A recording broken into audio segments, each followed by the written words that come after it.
வணக்கம். பிஎம்ஸ் கிச்சன்லேருந்து நான் உங்கள் பிரியா மகேஷ் பேசுகிறேன்.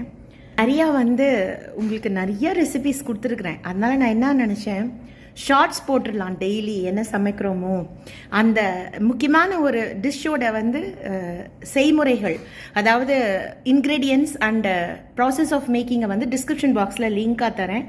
இது வரலையும் பிஎம்ஸ் கிச்சன் சேனல் சப்ஸ்கிரைப் பண்ணலைன்னா லைக் பண்ணுங்கள், ஷேர் பண்ணுங்கள், சப்ஸ்கிரைப் பண்ணுங்கள், கமெண்ட் பண்ணுங்கள். இன்றைக்கி என்ன சமையல்? இன்றைக்கி பொங்கல் நல்லா சாப்பிட்டாச்சா எல்லாம்? ஸோ ரொம்ப சிம்பிளான ஒரு மெடிக்கல் அண்ட் ஹெல்த் பெனிஃபிட்ஸ் உள்ள சமையல் தான்.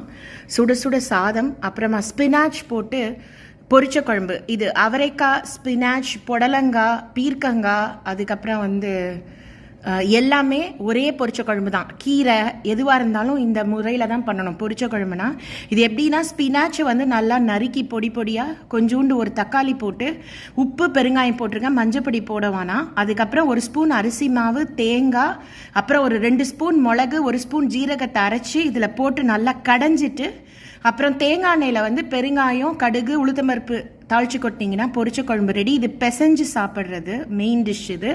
அப்புறம் ப்ரொக்கோலி ரொம்ப ரிச் இன்க்ரீடியன்ஸ். இப்போ வின்டரில் நிறையா கிடைக்கும். ப்ரொக்கோலி தேங்காய் போட்டு கறி. அதுக்கப்புறம் இது கோவக்காய், அப்புறம் ஆலு போட்டு காரக்கறி. இங்கே வெங்காயம் சாப்பிடாதவங்களுக்காக இப்படி பண்ணியிருக்கு. நீங்கள் வேணால் ஆனியன் போட்டால் ரொம்ப ரிச்சாக இருக்கும். இதில் ஆனியன் போட்டாலும் ரிச்சாக இருக்கும். நிச்சயமாக இதை ட்ரை பண்ணுங்கள். இந்த பொரிச்ச குழம்புக்கான லிங்க் டிஸ்கிரிப்ஷன் பாக்ஸில் தரேன், கோவக்காய் கறிக்கான லிங்க்கும்.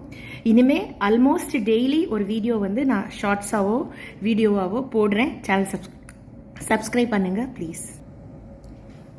அப்படியே ஒரு மோர் நெய்.